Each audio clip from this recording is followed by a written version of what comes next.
I wanted to show you guys how to transfer what's called an XML file from Final Cut Pro to another library in Final Cut Pro.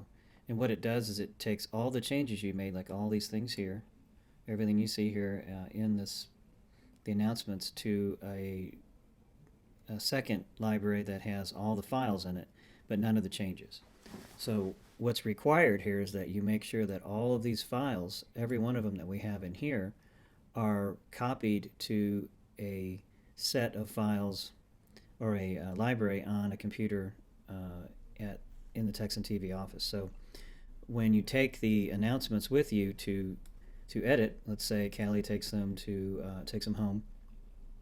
When she is finished with them, or even has an issue with them, she can send this XML file to me or to another staffer who has all the files, and they may be able to help her fix the issue or continue editing. So this is what you do. You come up to, you select your announcements file, which I like this to be named correctly for the episode number and date, but we'll pass on that for now. You just select this, go up to File, to Export XML, and then we'll just call it Announcements. I think this was 540.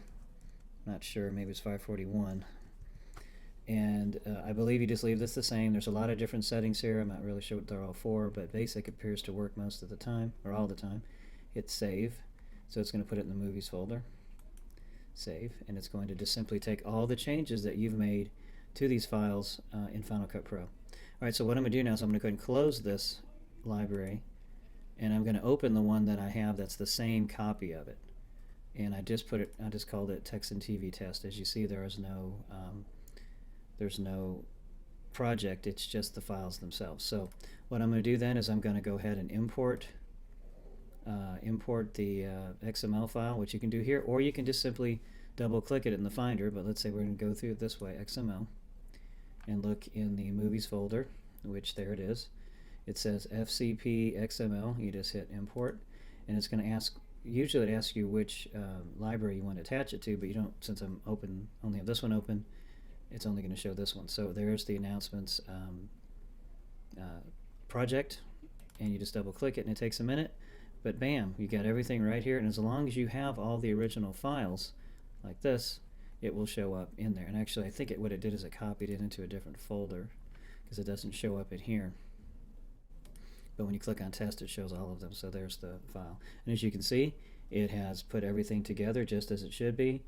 If there are any files missing, you'll get that red marker that says missing media. But check it out. That's a fantastic way to send the changes home, from home to here or wherever you might be.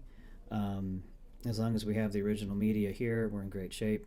Of course, another way to do it too would be to store it on the classroom. So I'm going to show you how to do that. So let's say we're going to call it classroom, and I've got episode for today, and all we have to do is go here to edit, and you just want to go to attach, find it on the computer. For example, here we had some other ones there. We're going to go to movies, the announcements, open. And if you check the file size, look at that, it's 210K. That's virtually nothing. I mean, that's tiny. And of course the upload speed, bam, pretty much instantaneous, and save.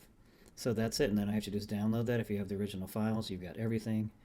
It's pretty amazing, a great way to do it, and keeps us from having a late episode or issues with it. So make sure you have a copy on the hard drive of the main computer, or put it on the blue drive, and just make sure there's 2 copies of everything, all the content, logos, background sounds, any audio you may have, and you're in great shape.